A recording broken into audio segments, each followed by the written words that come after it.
Mesdames et messieurs, bonjour et bienvenue dans cette édition de votre journal de 15 heures dont elles sont les titres. Le secrétaire d'État à la jeunesse et au sport, en partenariat avec la préfecture, a organisé ce matin la 12e édition d'Africa Peace Walk ou Marche de la paix d'Arpa.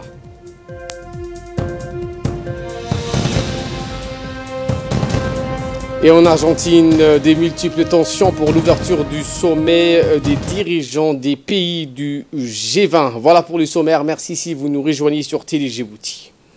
En coopération avec la police djiboutienne, l'université saoudienne Mohamed Ben Naïef a clôturé ce matin un atelier de 4 jours sur la lutte contre le terrorisme au Djibouti Palace Kempinski, un séminaire sur l'extrémisme et la lutte contre le terrorisme organisé par l'université saoudienne Mohamed Ben Naïef pour les sciences de la sécurité. C'est ouvert.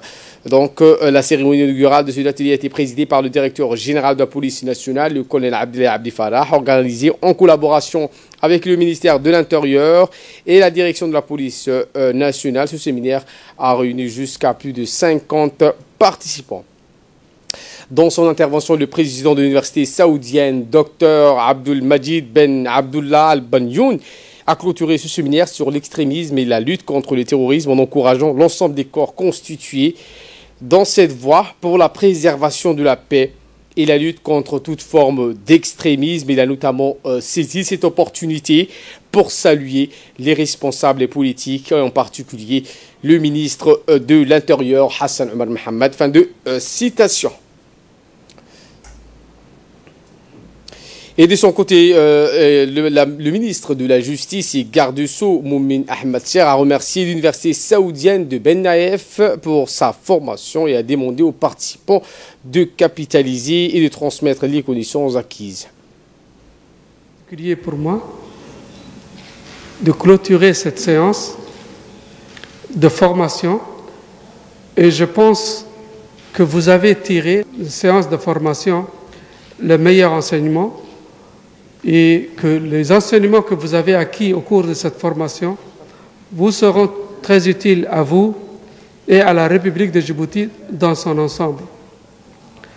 Ceci, je vous dis bon courage pour la suite et bonne continuation pour préserver les acquis et surtout de transmettre aux autres, parce que quand il y a une formation, la formation, ce n'est pas que le groupe restreint qui en a bénéficié, qui doit être le seul détenteur, elle doit être diffusée aux autres.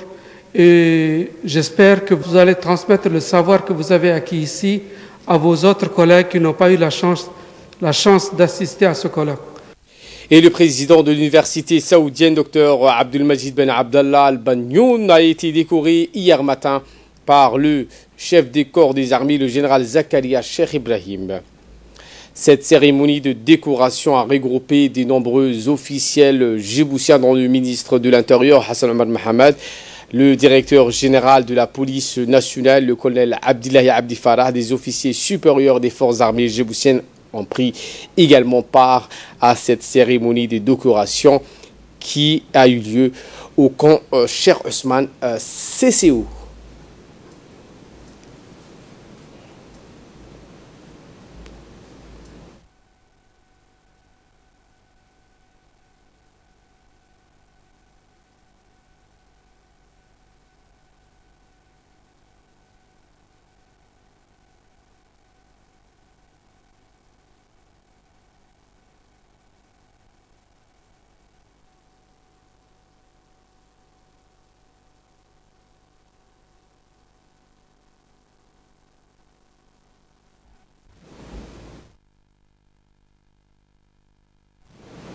Et dans la foulée, le chef de corps des armées, le général Zakaria Cheikh Ibrahim, a reçu hier matin dans son bureau le général Thomas Wadhauser, commandant du centre d'opération militaire américaine en Afrique, connu sous le nom d'Africom.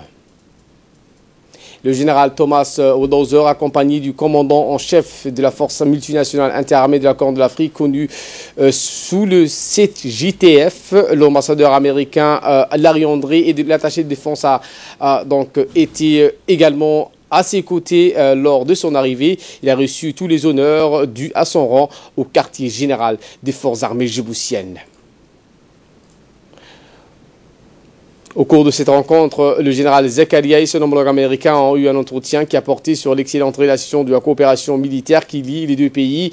Les deux responsables ont par ailleurs examiné les différents aspects des coopérations, se félicitant de leur développement, le dynamisme et exprimant leur satisfaction chacun de son côté quant à la constance et à la solidité des relations qui unissent Djibouti aux États-Unis. Le général Zakaria a remercié son homologue pour le soutien exceptionnel que l'armée américaine a voulu apporter au bataillon d'intervention rapide connu sous l'acronyme de BIR des formations sur pied en 2017. Le bataillon d'intervention est le noyau central offensif des forces armées djiboutiennes dont les opérations de grande envergure ont pris part à la rencontre avec le chef des corps des armées, le général de brigade Tahir Ali Mohamed, le chef d'état-major de la défense, le colonel Wahim Moussa Khalinle, le commandant de l'armée de l'air, le colonel Fouad El Mouaïs, le directeur central des matériels, le commandant Mohamed Rayad Naji, le chef du cabinet du SEMGA,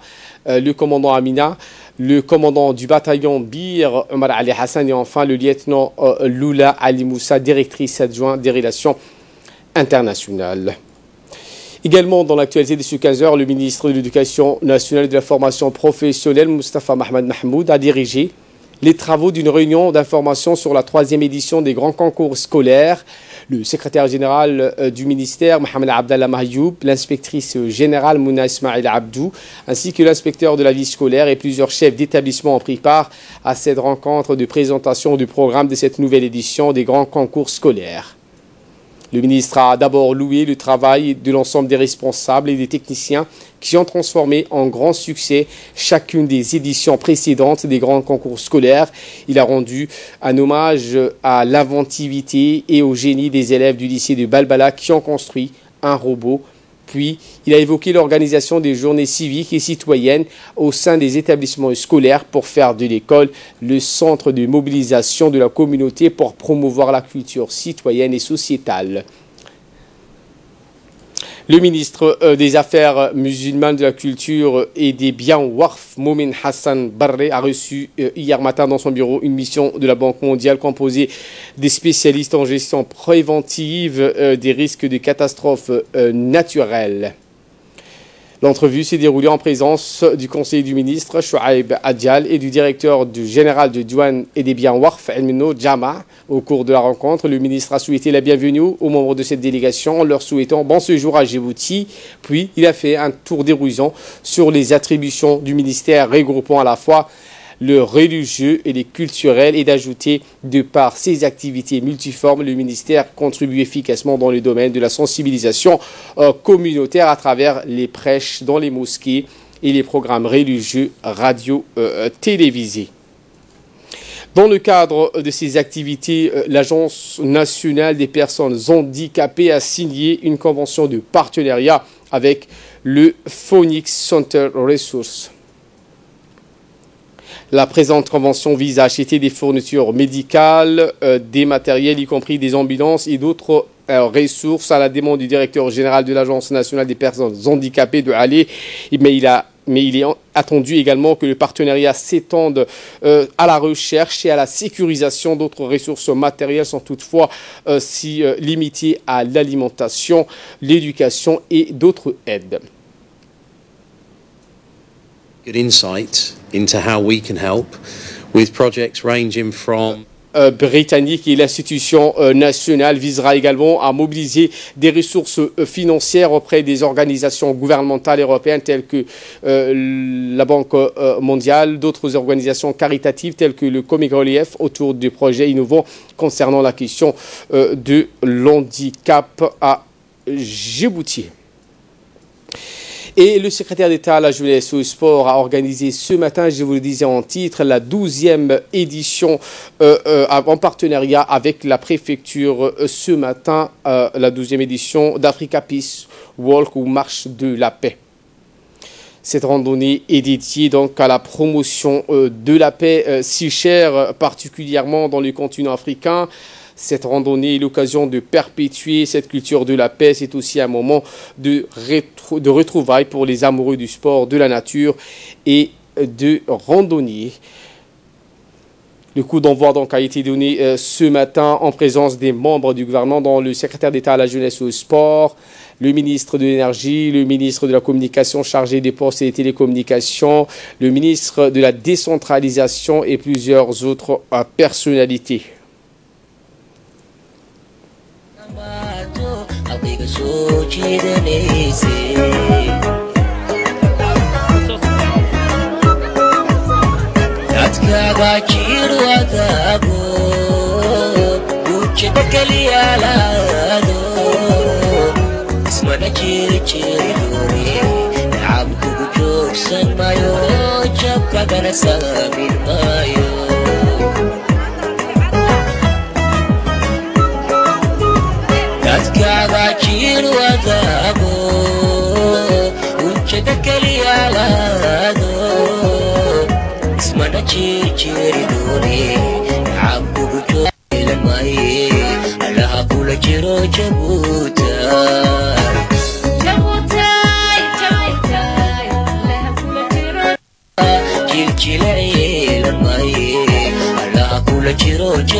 Dans le cadre de la célébration de son premier anniversaire, SOS Environnement Djibouti a organisé en collaboration avec la mairie de Djibouti hier soir une conférence débat sous le thème « Le problème de la pollution visuelle à Djibouti » au sein de la bibliothèque municipale. Devant un parterre de gens soucieux de sauver et de sauvegarder l'environnement sain, les panélistes composés des experts de l'environnement et des experts en gestion des déchets, Dr Hiba Moumina Assoui, ont présenté donc les différentes techniques de combat quotidien qu'il faut mener pour préserver l'environnement en toute propreté. Mais avec ces développements, nous aussi, on crée beaucoup de pollution qui viennent avec et qu'on doit vraiment y réfléchir pour travailler ensemble main dans la main, que ce soit la société civile, les associations, l'État et les privés. L'Institut français de Djibouti a accueilli lundi soir une cérémonie de présentation et de dédicace du nouveau livre intitulé « Sur le fil tenu des départs » de l'écrivain poète djiboutien Cheikh Mouata, bien dans le domaine de l'écriture à Djibouti, mais aussi à l'étranger. Très connu, Cheikh Mouata écrit de manière poétique sur le silence, qui n'est pas silencieux, avec les mots du poète Cheikh Mouata. Le livre contient une vingtaine de poèmes, toutes introduites par le mot silence ou toutes ces multiples qui indiquent des fois l'abstention, le secret, le calme parfois, l'absence ou les vides, selon la préface de son ami Bernard Noël. Un conseil est donné au lecteur pour lire l'intégralité de ces poèmes, pour bien comprendre le sens et les subtilités de la poésie de l'écrivain et dramaturge Cheikh Mouata.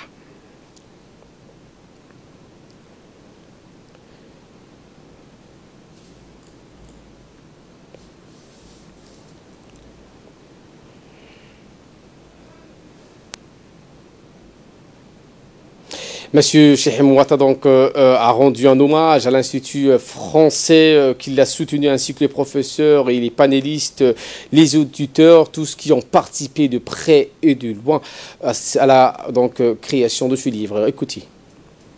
Cette exposition, la présentation, l'arrivée des écrivains, elle a été rendue possible par l'Institut ici, français. Donc on voudrait leur adresser tous nos remerciements et surtout d'avoir permis aux Djiboutiens, à la population ici, de rencontrer et les écrivains et le peintre. Le livre à Djibouti peut avoir du succès, peut rassembler beaucoup de monde et autour d'une rencontre entre des écrivains, mais aussi des artistes peintres.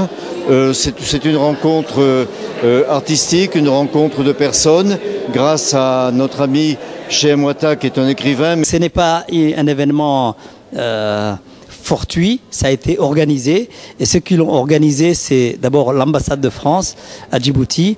Donc je voudrais ici le remercier Monsieur l'ambassadeur de France, remercier Francine Meyer, remercier le directeur de l'Institut, Louis Etienne. Notre livre que nous avons fait ensemble, lui et moi, parle des silences qui parlent à d'autres silences. Donc c'est vraiment un moment fantastique pour nous, parce que c'est une année pleine de promesses, pleine de réalisations, et l'éditeur doit être remercié, le peintre, l'écrivain et le grand passeur Jean-Dominique Penel. Et je voudrais aussi remercier Omar Youssouf. La Fédération djiboutienne de handball a élu son nouveau président pour un mandat de 4 ans. Il s'agit bien évidemment de M. Ahmed Aïka, qui a été largement élu à la tête de la Fédération djiboutienne de handball à l'issue d'une élection transparente qui s'est tenue samedi après-midi. Notons que l'élection s'est déroulée en présence de Ramzi, président sortant, qui s'est désisté des responsables du secrétaire d'État à la jeunesse et au sport, en l'occurrence le directeur du sport, Abdel Ali, chargé de superviser le bandeau de roulement. Ce fut donc une élection bien organisée où les deux parties concurrentes ont également démontré leur maturité et leur fair play. Écoutez, Ahmed Aïka, président nouvellement élu. Je remercie encore Ramzi Fouad et aussi le ministère de la jeunesse sport et le comité olympique aussi. Et je dis, je remercie les présidents des clubs. Grâce à eux que je suis revenu et j'ai une promesse à eux, je vais continuer, je vais travailler avec eux et on va avancer dans le handball qu'on aime tous. Merci beaucoup les responsables. Ali Sabié, cette fois dans le cadre de la lutte contre la contrebande, le trafic de drogue, la police, détachement d'Ali Sabié a saisi une importante quantité de sachets de cannabis dans l'après-midi du 25 novembre vers 15 h, suite à des informations reçues par la police relatives à une affaire des drogues. Une équipe de la police d'Ali Sabié s'est rendue au lieu dit Labaroulos. Les situés entre Galilée et Ali Sabié, vers 17 h, un groupe de 6 individus portant 3 sacs en provenance d'Éthiopie est arrivé sur le lieu après un long poursuite. Les éléments de la police sont donc interceptés, ces 4 individus, dont un qui portait sur lui un sac contenant du hashish ou du cannabis. Bien, par la suite, les suspects ont été emmenés au poste de la police d'Ali Sabié pour faire l'enquête. Enfin, dans la journée d'hier, les 4 individus ont été déférés au parquet de justice. Des stupéfiants et des faux de séjour, le juge leur a délivré un mandat de dépôt à la prison civile de Gabbro. Passons à présent aux nouvelles à travers le monde. Je vous disais en titre, ouverture d'un G20 sous multiples tensions. C'est sur fond de tensions diplomatiques et commerciales que les dirigeants des 27 plus grandes puissances mondiales, des 20 plus grandes puissances mondiales, sont presque tous arrivés à Buenos Aires en Argentine pour le sommet du G20. Un sommet bousculé par la crise russo-ukrainienne et les taxes douanières entre les États-Unis et la Chine qui menacent la croissance mondiale. Et cette crise ukrainienne où le président américain Donald Trump annule sa rencontre au G20 avec le président Vladimir Poutine. Le président américain Donald Trump annule sa rencontre avec son homologue russe Vladimir Poutine lors du sommet du G20 à Buenos Aires. Le président américain a finalement renoncé donc ce jeudi à rencontrer le président Vladimir Poutine. Donald Trump a fait cette annonce quelques dizaines de minutes après avoir décollé en hélicoptère de la Maison-Blanche pour embarquer à bord de l'Air Force One. Voilà pour l'essentiel de ce 15h. Merci de votre fidélité. Restez avec nous. Le programme continue sur Télé Djibouti.